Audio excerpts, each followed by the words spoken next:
नैमिषारण्य के निवासी ऋषियों ने संसार के कल्याणार्थ सूत जी से पूछा कि यह सूत क्रांति के कारण है लोगों के बालक किस तरह से ज्यादा दिन जिएंगे वो बता सो कहिए प्रभु।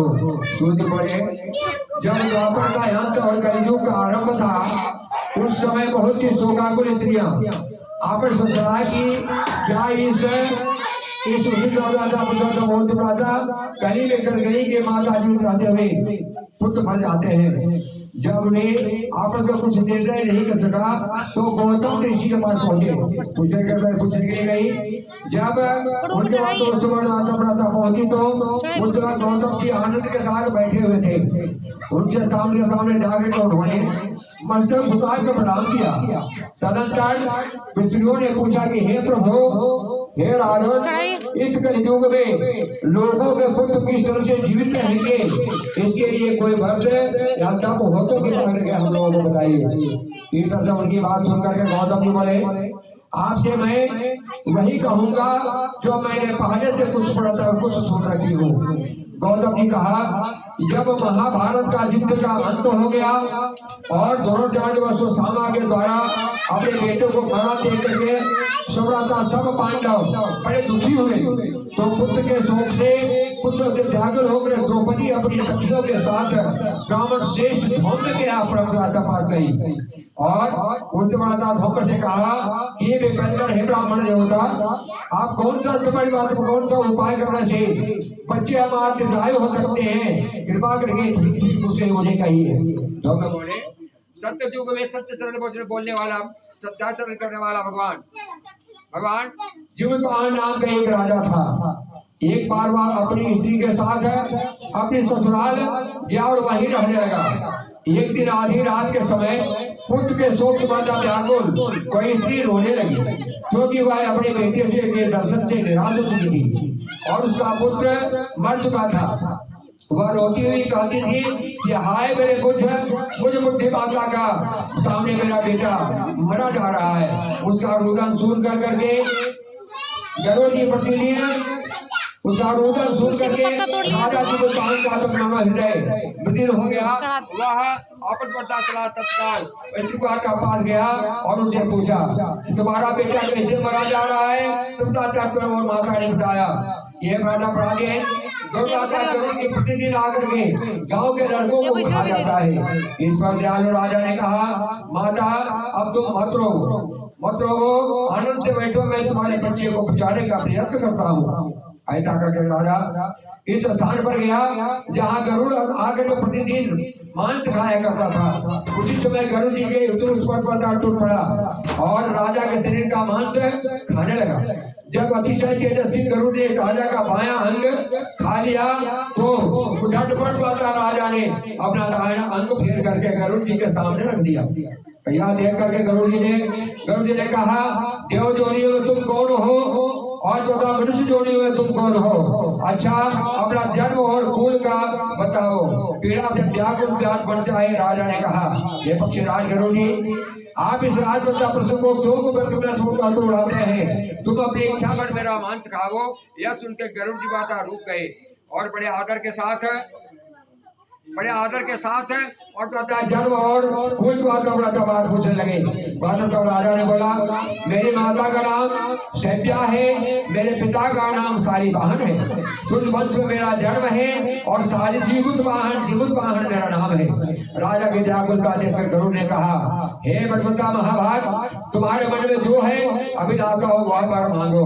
राजा ने कहा हे पक्षीराज गरुड़ जी यदि आप मुझ माता प्रसन्न है और वरदान दे रहे हैं तो आज के पहले जितने भी आपने माता लड़कों को जान मार खाया है और प्राणियों को खाया है और बता सब जीवित हो जाए। ये स्वामी ने आपसे बताता आप यहाँ बालकों को मत खाया करें और बता टुकड़ा क्या करें कि जहाँ माता उत्पन्न हो और तो ये बता लोग बहुत मिलजुल तक जीवित रहे।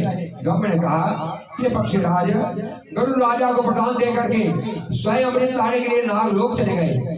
वहां से हमने ला करके उन्होंने मनोतोड़ के मरे हुए मनुष्यों के हड्डियों पर बरसाया और ऐसा करने पर सब लोग जीवित हो गए, जिनको कि पहले गरुड़ जी ने खाया था। राजा के त्याग माता गरुड़ जी का वर्ता के पास वर्ता वहां वालों का बहुत कष्ट दूर हो गया। उस समय राजा के शरीर में तो की बात आप सोगा दुनी हो गई थी और क्षमा मांगने पर सप्तमी आश्विन कृष्ण सप्तमी के उदित अष्टमी तिथि को आज ही तुमने यहाँ का प्रजा को बढ़ता जीवन दान दिया है। सब आपसे वादा दिन भाव हो गया है और जो वृत्ति भेद प्रता विशिष्मा नामों से विख्यात है वही मैं आपको बताता हूँ, वही मैं बताता हूँ, जो आज पड़ता वही मैं बताता हूँ। और त्रिलोक दुर्गा अमृत प्राप्त करने के बाद अर्थ में जीवित वाहन कहलाई है। और जो इस तिथि को जो स्त्रियां उस जीवित पुत्रिका की माता कुश की आवृत्ति बना करके तुम्हारी पूजा करेगी तो दिनों दिन उनका सौभाग्य बढ़ेगा और वंश की भी वृद्धि होती रहेगी। यह महाभाग इस विषय में विचार करने को की भी आवश्यकता नहीं है। हे राजा सप्तमी के सप्तमी से रहित और उद्यान तिथि को अष्टमी को बंद करे और नवग्रह तथा पालन करे। यदि इस पर का ध्यान न दिया तो पता फल नष्ट हो जाएगा और सौभाग्य तो अवश्य नष्ट हो जाएगा। जीवित वाहन को इस तरह का माता प्रदान देकर करके गरुड़ बैकुंठ धाम चले गए और राजा भी अपनी माता पत्नी के साथ अपने नगर को वापस चले आए। तो द्रौपदी के कहते हैं कि हे देवी, मैंने अतिशय दुर्लभ तुमको बताया है। इस व्रत को करने से बच्चे निर्धारित तो गिनते हैं, तुम्हारा सुहाग सदा अमर रहता है। हे देवी, तुम भी पूर्वोक्त विधि से यह व्रत और दुर्गा जी का पूजन करो तो तुम्हें अभिषेक का फल प्राप्त होगा। मुनिराज गौतम की बात सुनकर द्रौपदी की हृदय से एक प्रकार का कौतूहल उत्पन्न हो गया और पूर्णवासी स्त्रियों को बुला के उनके साथ यह उत्तम फंस गया। गौतम ने कहा वह व्रत और इसके प्रभाव को किसी के एक चिल्ही ने सुन लिया और अपनी सखी सियारिणी को बतलाया और सियारिणी को बतलाया और बताया प्राप्त को आता। मुनिराज गंभीरता सुनकर द्रौपदी के हृदय के तो एक प्रकार का कौतूहल उत्पन्न हो गया और पुनर्वास में स्त्रियों ने तब बुलाकर उस साहब का उत्तम व्रत किया। गौतम ने कहा व्रत उसके प्रभाव से किसी एक चिल्ही ने सुन लिया और सखी सियारिणी को बतलाया। इस बाद पीपल वृक्ष के शाखा पर बैठ करके उस चिल्हिनी ने और उस वृक्ष के खोते पर बैठ करके सियारिणी ने भी व्रत किया। फिर वही चिल्हिनी ने किसी उत्तम ब्राह्मण के मुख से सुनकर कथा सुन आई थी और पीपल के खोते में बैठी हुई रह गई और उनकी सखी सुन करके सियारिणी ने आधा रात आधा कथा सुनी। ठीक बात, तो उसे भूख लग गई तो और तो उसी समय वह तो सब खाने के लिए मांस खाने के लिए शमशान घाट में पहुंच गई। वहां उसने एक भर मांस खाया, भोजन किया और चिल्हिनी बिना कुछ खाए पिए रह गई और तो सवेरा हो गया तो सवेरे वह गौशाले में गई और गौ का दूध पीता तो गंधारी का साग खा के उसमें नवमी पारण किया। कुछ दिनों के बाद दोनों मर गई और अयोध्या के किसी माता धनी व्यापारी यहाँ जन्मी। संजोग से उन दोनों का जन्म एक ही घर में हुआ और जिसमें सियारिणी ज्येष्ठ हुई और चिल्हिनी छोटी हुई। वे दोनों अश्वी शुभ कार्यों में लक्षणों में युक्त थी, इसलिए बड़ी लड़की काशी राज को और छोटी लड़की माता मंत्री को साथ विधिवत विवाह कर दिया गया। और पूर्व जन्म के कर्म फल के मृगनयनी रानी हुई और जिसकी माता संतान का उत्पन्न करती वह मर जाती थी और पूर्व जन्म के बातों को स्मरण करने वाले मंत्री की पत्नी माता अष्टवस्तु वस्तुओं को सदृश तेजस्वी 8 बेटे उत्पन्न हुए और सभी जीवित रह गए। अपनी बहन के पुत्रों को जीवित देख करके ईर्षावश राजपत्नी ने अपने स्वामी से कहा कि यदि तुम मुझे जीवित रखना चाहते हो तो ऐसी बात जहाँ मेरे बेटे गए हैं वहाँ 8 पुत्रों को भेज दो, जहाँ मेरे बेटा तत्सात अर्थात उन्हें मार डालो। यह सुन करके माता उस मंत्री के पुत्रों को मारने के लिए कई प्रकार के उद्योग किए, पर मंत्री के पत्नी ने जीवित का व्रत पालन किया था। जिस पुत्र का पुण्य फल का प्रदान विद्या को बचा लिया था। और एक दिन राजा ने अपने आदमियों के आदमियों से उन पुत्रों को सिर कटवा कर पिटारी में रखवाया और वह पिटारी माता उनके माता पत्नी के पास भेज दिया। वह किंतु 8 माता बेसुरता सिर कटवा करके जो अच्छे बन गए और भले चंगे से 8 लड़के अपनी माता के पास वापस पता चले आए और उनको जीवित देख करके राजा तुरंत को बड़ा विस्मय हुआ। और बता अंत में वह मंत्री माता पत्नी के पास आई तो और उसने पूछा, और बहन तुमने कौन सा ऐसा पुण्य किया है कि जिसके बार बार मारे जाने पर भी तेरे बेटे नहीं मरते हैं। इस पर मंत्री की पत्नी ने कहा, पूर्व जन्म में मैं चिल्लिनी थी और तुम सियारिनी थी। दोनों ने जिस पुत्र का व्रत किया था और तुमने व्रत पाता नियमों को भली भांति पालन नहीं किया और मैंने भली भांति पालन किया, इसी दोष से ही बहन तुम्हारे बेटे नहीं जीते हैं। हे राजपुत्र राजरानी, और अब भी तुम सुजीवित पुत्र का व्रत करो तो तुम्हारे बेटे दीर्घायु होंगे। मैं तुमसे सब सच सच कह रही हूँ। उसके कथनानुसार और रानी ने व्रत किया और तभी से उनको पता कोई बेटे सुंदर दीर्घायु होकर के बड़े बड़े राज्य हुए, राजा हुए। कहते हैं कि इस सब प्रकार का आनंद देने वाला मैंने यह दिव्य व्रत बतलाया। स्त्रियों का चिरंजीवी संतान चाहती हो तो विधि पूर्वक जीवित पुत्र का व्रत करे, सुहाग चाहती हो तो प्रति पूर्वक व्रत करे और सदा नवमी को पालन करे और तो जीवित का व्रत भाषण का सहित बोले प्रेम से जीवित महाराज की जय। और जो ज्योतिया महाराज को कहीं वहाँ सटाई जितिया जो रखे वहाँ सटाई कलश में कलश बात के प्यार मोहन हम बस हो गया। अपना नाम अपना गोत्र सुहाग का रक्षा कीजिए महाराज। बेटे को आबाद किए विष्णु देवता बिहार मोहन मम्मा जय जय जय गला जनता धार बड़ा गला नीति धाम नमो नमः। हाथ में जल रहे तनी, हाथ में जल रहे प्रेम से बोलते ओम, सबको बोले ओम नमो शास्त्र दुर्गा शास्त्र अमृत शास्त्र आदि चित्रका अमृत राज विष्णु लक्ष्मी सहस्त्र आदि समर्पयामि व्यो नमो नमः। ब्राह्मण के भगवान विष्णु को प्रणाम की अमृत दिवागणा से पूजा वदामंगिम तत्र पुण्यक्षमाम नमो नमः। जय जय जय समर्पयामि प्या नमो नमः। आरती उतारिएगा हवन कीजिएगा। नहीं आरती उतारिए देखें करेंगे अपन। धूप जलाता है, आरती होता है। छोड़ी आरती करें धूप जलाता है अरे जला दिए पूजा तो सबके लिए। लीजिए जल्दी करिए। हवन नहीं होता हवन में धूप दे दीजिए ना, छोड़ी आरती कर लीजिए। आरती चल रहा है। हाँ आरती कर लीजिए। चलिए आरती लीजिए कपूर निकालिए। उसको फिर से चालू बंद करिए। लेगो प्लेट है आरती है रे, देखो फिर वहाँ इन्वर्टर में प्लेट रखे, जल्दी लाओ।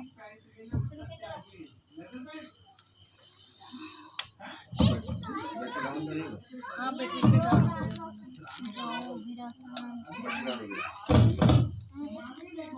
लीजिए दीजिए। दीवा था ना मिट्टी वाले को जला दिए कपूर है ना। अच्छा दीजिए वही दीवा दीजिए, पितर वाला दीवा दीजिए।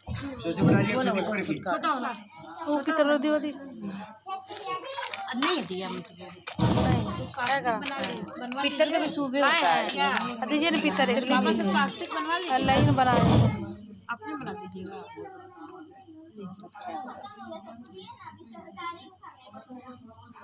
बत्ती लेकिन तो कपूरे जलाइए ना। निकालिए दीपक उठा के देखिए। ये छितरा दिए ना तो जानते हैं छितरा भूलेगा वो।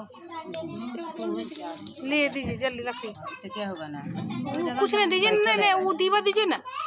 दीवा है ना दीवा नहीं दीजिए। नहीं दे बत्ती ना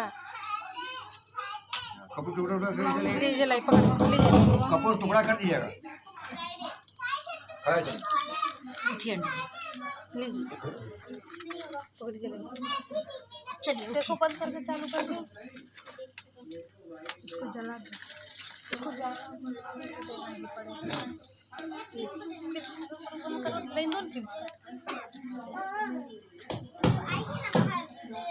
बोले प्रेम से चितवाहन महाराज की जय, दुर्गा मैया की जय, विष्णु लक्ष्मी महाराज की जय।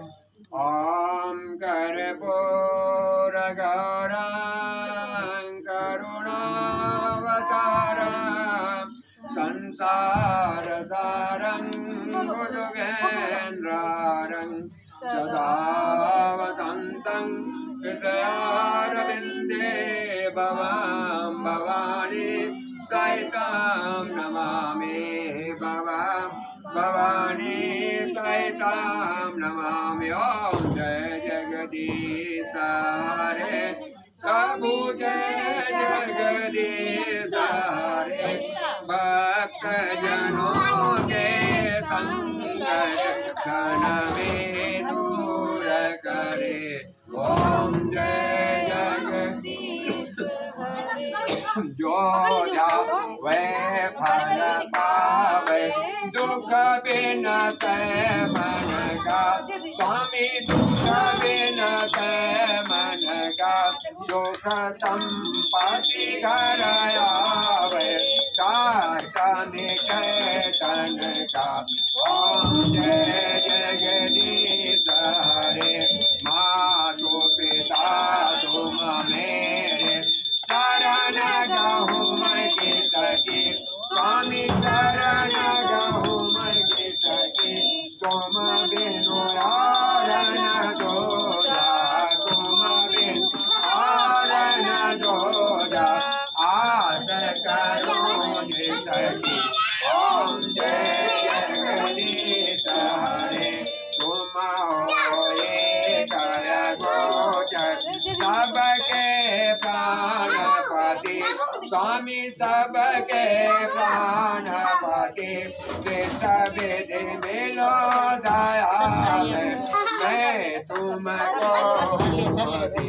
ओम जय जगदीश हरे तुम पूर्ण परमात्मा तुम अंतरयामी प्रभु तुम अंतरयामी पार ब्रह्म परमेश्वर तुम सबके स्वामी। ओम जय जगदीश हरे तुम करुणा के सागर तुम पालन करता स्वामी तुम पालन करता मैं मूरख कलकामी कृपा करो भरता। ओम जय जगदीश हरे दीन बंधु दुखहरता तुम ठाकुर मेरे स्वामी तुम रक्षक मेरे अपने हाथ उठाओ द्वार पड़ा तेरे। ओम जय जगदीश हरे विषय विकार मिटाओ पाप हरो देवा स्वामी पाप हरो देवा शारदा भक्ति बढ़ाओ संतन की सेवा। ओम जय जगदीश हरे तन मन धन जो कुछ है सब ही है तेरा प्रभु सब ही है तेरा तेरा तुझे अर्पित है तेरा तुझे अर्पित जाला जय मेरा। ओम जय जगदीश हरे गण ओम जय जगदीश हरे हरि ओम त्वमेव माता पिता त्वमेव त्वमेव बन्धुश्च सखा त्वमेव त्वमेव वेद्या द्रविणं त्वमेव त्वमेव सर्वं मम देवदेव। जय जय जय ग्रंथ भोले संत मैया की जय, जितवाहन महाराज की जय, लक्ष्मी महाराज की जय, माता बहनों की जय, भक्तजनों की जय, शंकर भगवान की जय, श्री भगवान लक्ष्मणी महाराज की जय। जय जय सीताराम हर हर हर महादेव जय राम नमो नमः। जल जल भैया को पतवास करिए ना, पतवास गोल गोल करिए। भगवान पाठ में दिखा दिए। जय जय राम नमो नमः। परिवार से पूजा को सब नहीं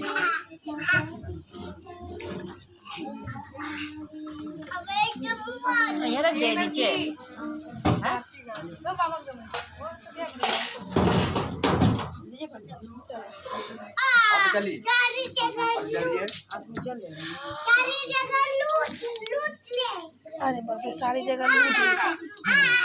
बोले ओम नमो सहस्र जितवाहन सर्व कल्याणकी तथा संपुट पाठ भगवान माता दुर्गा साक्षाते भगवान विष्णु लक्ष्मी साक्षाते समर्पयामि गंधाजत समर्पयामि अर्घ स्थापितम समर्पयामि। अपना प्रणाम अपना गोत्र प्रसाद तुलस मात्र नमो नमः। जय भोले विष्णु भगवान की जय।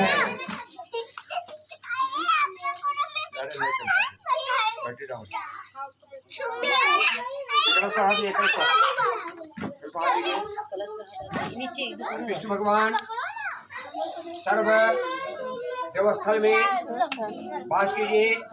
तत्पश्चात इस घर को सर्व को जो भी आपके सामने संभव अनुसार उपस्थित हैं आशीर्वाद प्रदान कीजिए।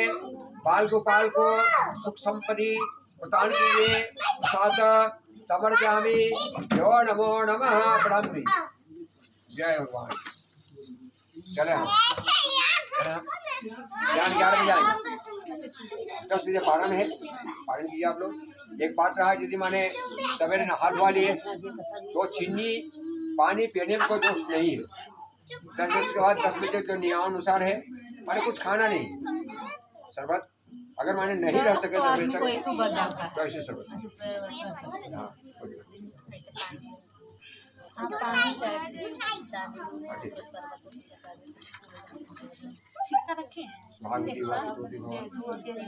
आरती आरती प्रेम से लिया तो